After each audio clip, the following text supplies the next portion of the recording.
Please be seated. Veuillez vous asseoir.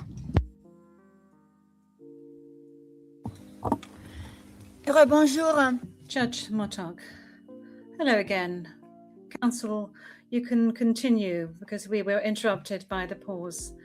Over to you, legal representative for victim, please. Okay, continue. Thank you, Your Honors. I was in the process of explaining the spread of impunity in the Philippines, and I will resume, Your Honor. The plague of impunity has spread not only among Filipinos in the Philippines, but even among expatriate Filipinos in faraway lands like here in The Hague. When we reported to the victims that we, their external legal representatives, feel like fugitives who avoid our own countrymen here in The Hague because chances are they are Duterte clones, they expressed their utmost concern that if we, their lawyers, feel threatened by mini Dutertes in a foreign country, we should imagine the far more intense fear they live with every day in their communities teeming with mini Dutertes. The victims also wish to convey that if the judges of this honorable chamber can be subjected to online harassment by Duterte clones, we should imagine the level of vulnerability the victims are exposed to in their poor villages. Your Honors, there is only one solution to stop the impunity propagated by Mr. Duterte from continuing to bring harm and suffering to the victims.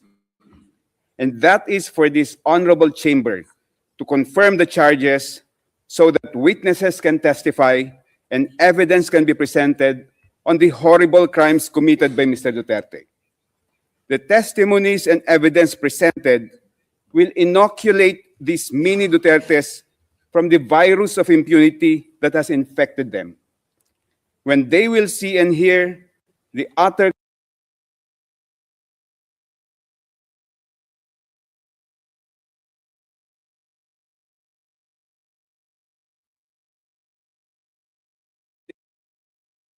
whose lives were violently taken, it will rekindle the embers of humanity that still remain in their hearts. Many of these mini Dutertes or Duterte clones are actually victims of massive doses of fake news widely circulated online. They need to be vaccinated with the truth, and the truth vaccine can only come from the testimonies of witness of victims and evidence presented in a trial before this court. Truth is the antidote to the virus of impunity, Your Honors.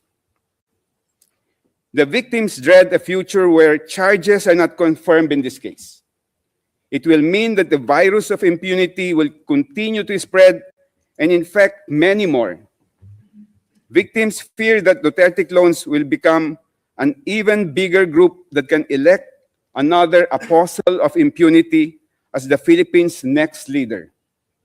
If that happens, an even more serious condition of impunity can take place in the Philippines, possibly worse than the orgy of violence that happened from 2011 to 2019, and this time there will be no ICC to run to for assistance and help.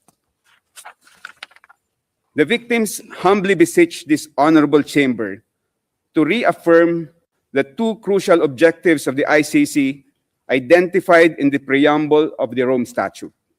First, to prosecute and punish the most serious crimes that deeply shock the conscience of humanity. And second, to put an end to impunity and to contribute to the prevention of crimes of unimaginable atrocities. If this chamber confirms the charges, this court will achieve its first objective of prosecuting and, if convicted, punishing Mr. Duterte for the unspeakable crimes he is charged with.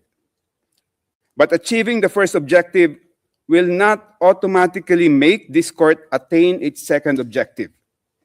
Merely putting forward the evidence gathered and the theory of liability of the prosecution will not necessarily result to ending impunity and contributing to the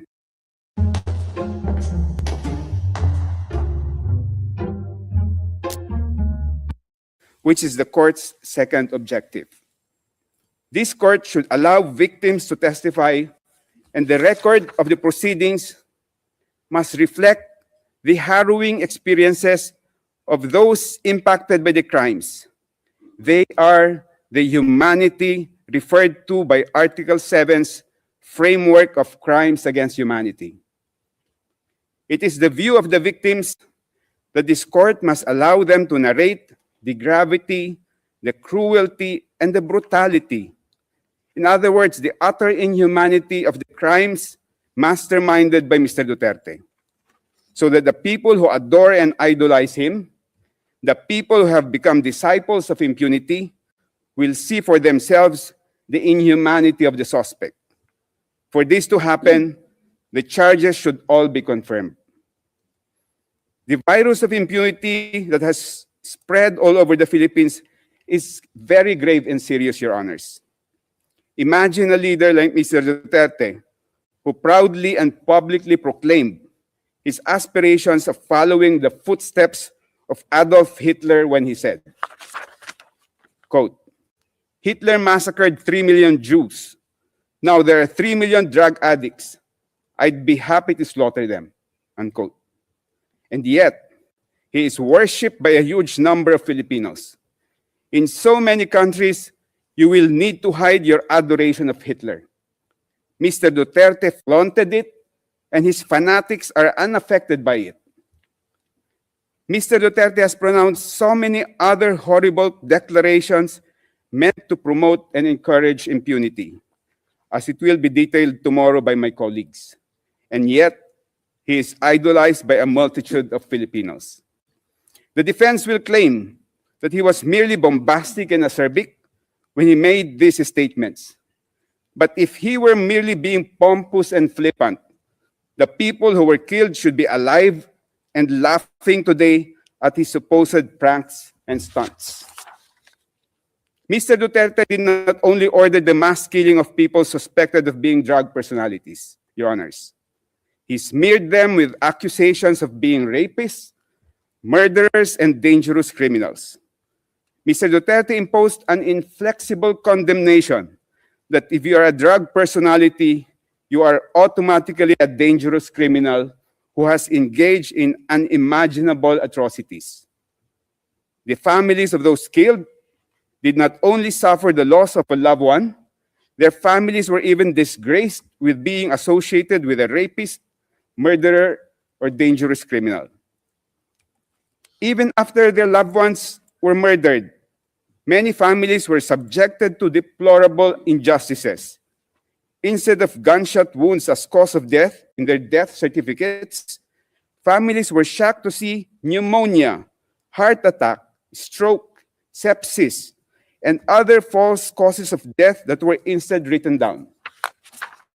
Other families were charged substantial amounts, sums the impoverished families could not afford, just to retrieve the bodies of their loved ones from the funeral parlor who were suspected by the families of being in cahoots with the police officers. Some family members were even arrested and imprisoned by police officers on false charges and for the purpose of preventing them from complaining. In one particular incident, Your Honors, a young man and his common-law wife were sleeping in their shanty when men in civilian clothes knocked down the door to their house. The men dragged the wife out of the room. The husband was already surrendering, and he even started to strip naked to show he had no drugs or firearm on his body. He said in the Filipino language, "Sir, malinis po ako, maghuhubad ako, sir." Translation in English, "Sir, I am clean. I will strip naked, sir." Still without mercy, the men shot and killed him. After killing the husband, they arrested the wife and accused her with falsified and non-bailable charges. When the deceased mother and cousin went to the police station to find out what happened to the young man, because they were not in the scene of the crime when it happened, the two were also summarily arrested and charged with fabricated crimes. If the Honorable Chamber confirms the charges in this case, the witnesses will and evidence will show that those who were smeared by Mr. Duterte before they were killed, they were inside their houses, sleeping peacefully with their families, eating meals with their loved ones, playing with their children, or hugging their wives. Others were merely walking along the street, having snacks at the roadside eatery, or plying the road, earning a poor man's living. They were all doing ordinary, peaceful, and plain human activities. Confirming the charges will restore the dignity of those who were killed and the honor of their families. The prejudice suffered by the families of those killed did not begin and end with each killing set off a chain reaction that is continuously churning out a daily crucible of harm, damage, and loss. By masterminding the mass murder of mere suspects, Mr. Duterte has brought irreparable and endless harm to the families. An overwhelming majority of those killed were the sole breadwinners of poor families. These families were dependent on each day's wage for their daily sustenance. They were hand-to-mouth families. With the death of their breadwinners, the widowed spouses, a majority of whom are women, have had to take on the roles of two parents. On top of taking care of their children and maintaining the household, the widowed spouses now have the additional burden of being breadwinners for their families. Families have been driven to even far more serious destitution, Your Honors. The damage to the children is immeasurable. Their development and upbringing have been permanently compromised. They have been walking through life with one missing parental limb. Losing a parent under very dire economic conditions and under the most violent circumstances results in wounds that will never heal and that will absolutely render them handicapped for life. And then there's the indescribable anguish of parents who lost a child. No parent is supposed to outlive a child. Parents suffer a lifetime of grief when a child dies ahead of them. And the lifetime grief is unimaginably worse when a child dies under the most inhuman circumstances. The crimes masterminded by Mr. Duterte did not only affect individuals but whole communities. Across the Philippines, numerous urban communities of the most impoverished villages were scarred by the violence and abuses wrought by a lawless anti-drug campaign that further worsened the misery and trauma of residents in marginalized communities. In one illustrative instance, Your Honors, after the father of a family was killed inside his house by police officers, the entire neighborhood was so traumatized that for almost 3 months, and during the coldest months in the Philippines, they abandoned their houses at night and instead slept in the open public market. They did not feel secure inside their houses because there would be no witnesses if the police would just barge in and shoot at them. In the public market, the presence of many witnesses, they thought, will deter the police from shooting and killing them. It is also the victim's view, Your Honors, that the charges should be confirmed because the resulting presentation of witnesses and evidence during the trial will force police and other law enforcement officers to confront the brazen depravity of the killing of civilians that they either personally committed or allowed to be committed during the Duterte reign of terror. In one operation, the police summarily killed 3 men, 2 brothers and 1 friend, in the very early morning. The police declared that the 3 were nanlaban. They fought back. But the neighbors saw otherwise. The whole neighborhood was so horrified at the macabre treatment of one of the fatalities. The bullet-ridden body of one of the 3 men was brought out from the second-floor window and dropped to the ground because the police could not bring the body out through the doorway. When the body hit the ground, the neighbors recoiled at hearing the body emit a cry, aray. Translation in English, ouch. The man was still alive when his body was thrown to the ground, and the police just left him to bleed to death. The trial will hold a mirror to the police force and compel them to see how they were turned into executioners and assassins, and their organization transformed into a gigantic criminal organization or turned into a killing machine by Mr. Duterte.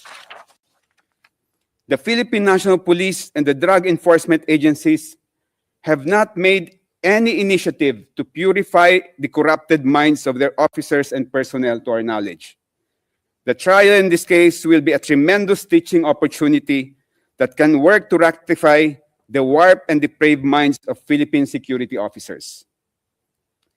The charges need to be confirmed, Your Honors, for the sake of the entire country, which has been desensitized or made numb by the massive incidents of impunity and the glorification of impunity promoted by Mr. Duterte. The whole Philippines needs to know the real story during those bloody years. There has been no opportunity for the entire country to really find out the whole truth of what happened. It has been hush-hush, tidbits of sporadic news, and always drowned out by trolls who mass produce and broadcast false, fake, and fabricated news. The victims also attach a very important historical significance to this case. If the chamber confirms the charges, the trial proceedings will produce a historical record of the most bloody period of post-war Philippine history, a duty that the Philippine justice system has refused to perform. The historical account on the mass murder of so many Filipinos during the Duterte regime needs to be accessible to our future generations, just like the Nuremberg trials and the Tokyo trials, so that they will learn from it and not repeat the same mistake of selecting and glorifying leaders who preach and practice impunity. The prosecution has presented 78 instances of murder and attempted murder, clarifying that these incidents are only representatives of the extent of the crimes committed against thousands of civilians, Your Honors. The victims beseech the Honorable Chamber to remember that Mr. Duterte's bloody rule, both in Davao City and nationwide, resulted in as many as 30,000 victims of killings, more than 300,000 victims of arbitrary imprisonment, and unaccounted numbers of victims of torture, sexual assault, and other forms of crimes against humanity. For many families in the Philippines, the charges brought for confirmation in these proceedings represent only a fraction of the reality the victims have endured. The victims beseech the Honorable Chamber to remember the hundreds of thousands of victims are banking on vicarious justice from this case. Finally, Your Honors. Excuse me, Counsel, you have 5 minutes left. Thank you. Finally, Your Honors, the victims wish to humbly underline that what is ultimately at stake in these proceedings is the supreme of all forms of human rights, the right to life. The right to life is the very foundation of every civilized society. The ancestors of every nation fought against invaders, colonizers, despotic monarchs, and fascist leaders in order to secure the right to life of their families, their communities, and the future generations. The heroes of every country sacrificed their lives to defend the right to life of their people. We as citizens of modern societies are inheritors and beneficiaries of the sacrifices of our ancestors who bequeathed to us the right to life. We owe it to them to defend the supreme legacy for our generation and for the generations to come. For the past few years, Your Honors, We have seen an increasing number of nation leaders who time traveled from the Dark Ages and now swagger in modern times as if they own people's lives. These brutal and cruel leaders must be held to account for their brazen disregard of humankind's right to life.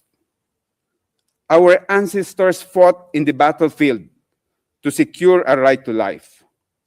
In these modern times, the battleground for the fight to protect our right to life is within the four walls of this honorable court.